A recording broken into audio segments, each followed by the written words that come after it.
Good morning.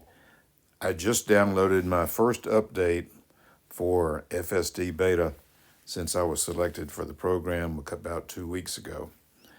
I have no idea what documentation is normally given to beta testers, but this particular one had a lot to parse, and I was impressed at how much detail it gave in terms of the improvements that were expected with that particular version.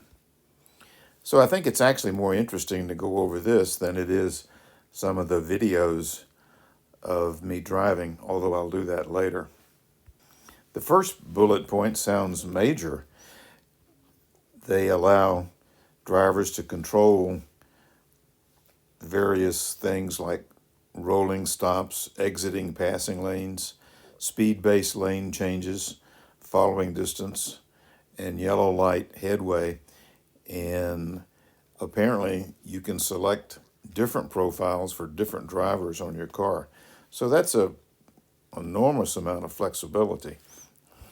Paragraph 2 addresses one of the issues I've had before, which is that it adds planning capability to drive along the ongoing lanes to maneuver around a path blockage, presumably in your lane. I take that to mean if your lane or part of your lane is obstructed and there's no one in the ongoing lane, you simply move into the ongoing lane on a two-lane road until you have cleared the blockage. And that's exactly what you do without even thinking about it when you're driving yourself. Bullet point 3 simply says that it allows the car to go forward at a reasonable speed until it can see the point of crossing lanes. I have an instrument rating for single and multi-engine airplanes, and this next paragraph seems more designed to pilots than automobile drivers. It's important to realize that many, if not most, of the objects in your path are not static but are moving. And so you need to be able to predict which way the device is moving. And they even specify how much improvement they've made in terms of the speed of that object and the direction of that object. Now, that's something a human driver would do naturally when it sees a person crossing the street. They just assume they're going to continue walking at the same speed in the same direction. But maybe if it's a dog and the FSD program labels as a dog, then it's probably not quite so sure on the direction or the speed. And so I would think that this object would, the predictability, or said another way, the uncertainty zone for that moving object is a bit of a function of what the car thinks that object is. The next bullet point I think is very significant because what it says is that the car will begin noticing whether or not the cars in front of them or to the side of them have brake lights, turn indicators, hazard lights, or so forth. And obviously, as a human driver, you would pay attention to that. And so the fact that the car is now going to notice that is impressive. And they even quantified this by saying they added 25,000 video clips to the training data set, which I guess that's one of the reasons it takes 2 weeks to process all of these changes.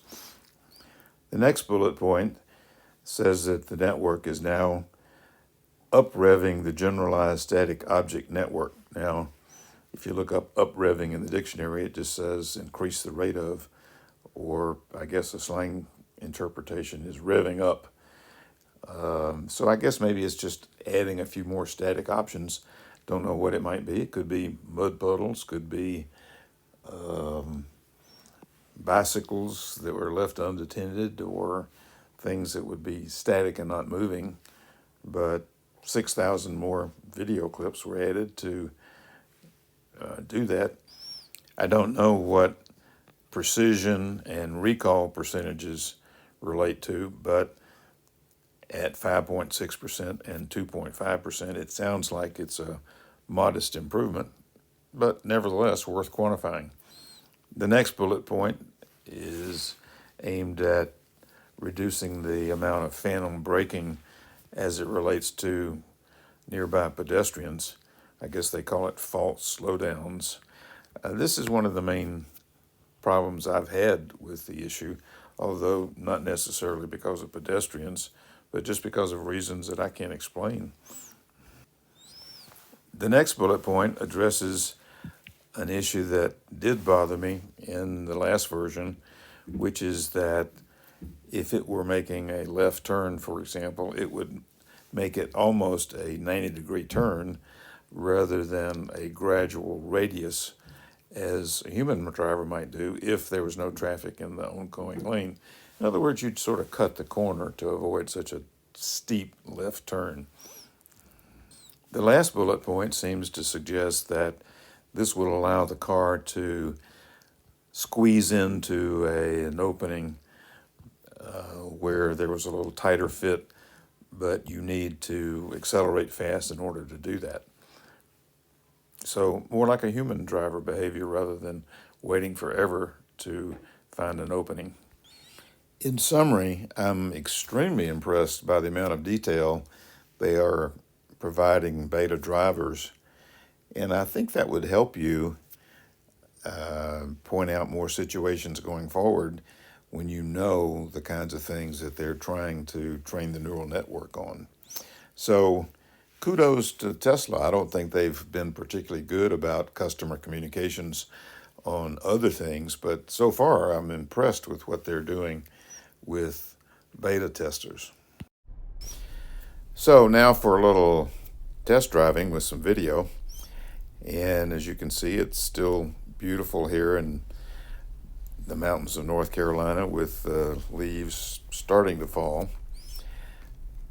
So I'm doing my usual route to the post office, and then I'm going to go down to the grocery store and see how the program works. Well, the first thing I noticed is that I still have a little bit of phantom braking along this particular route for reasons I don't understand in both directions, and it happens when I don't see any ongoing traffic or any obstructions at all. But it's minor, it's not a hard braking, so I guess maybe that'll improve at some point. So approaching downtown, and I might add that this is a two-stoplight town, and this is the first stoplight. As you can see, I need to make a left turn to go to the post office, and the car does a nice job of slowing down, although it seems to go a little faster to the stop sign or the stoplight than I would have, and I think it also waits a little bit long to initiate the blinker signal, at least compared to what I would do, but perfectly acceptable. So now the car creeps forward just a little, makes a very nice left turn, not as sharp as before, so much smoother, no ongoing traffic, so it could go over in the other lane. Now it slows down a lot, as you can tell by the speedometer, because of these two pedestrians that cross the road along with this jogger. High marks. Well, there's a mud puddle up ahead. It's going to go right through it. Obviously, as a human driver, I would have just gone around the mud puddle since there was no traffic in the ongoing lane. So maybe that's one of those static objects that the instructions mentioned that they were adding to the database to avoid where possible.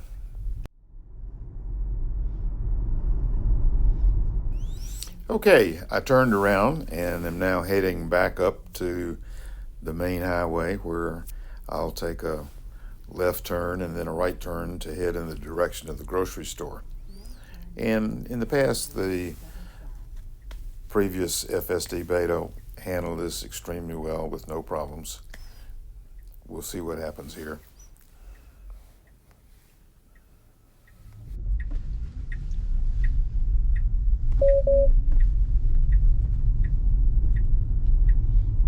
Perfect.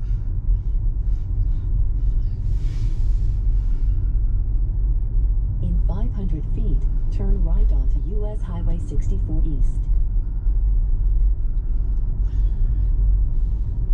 This upcoming intersection has never been smooth in the past. Let's see how it does this time.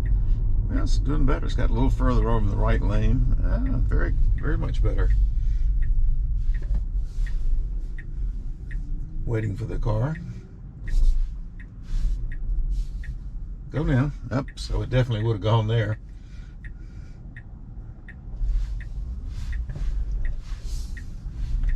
Little hesitation, then we're off.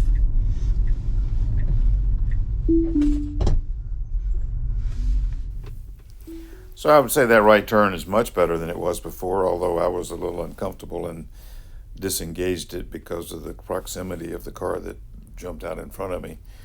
But I'm sure the FSD Beta would have handled it fine. Okay, enough in this direction. I'm going to turn around and head back home. I tried it on the old version.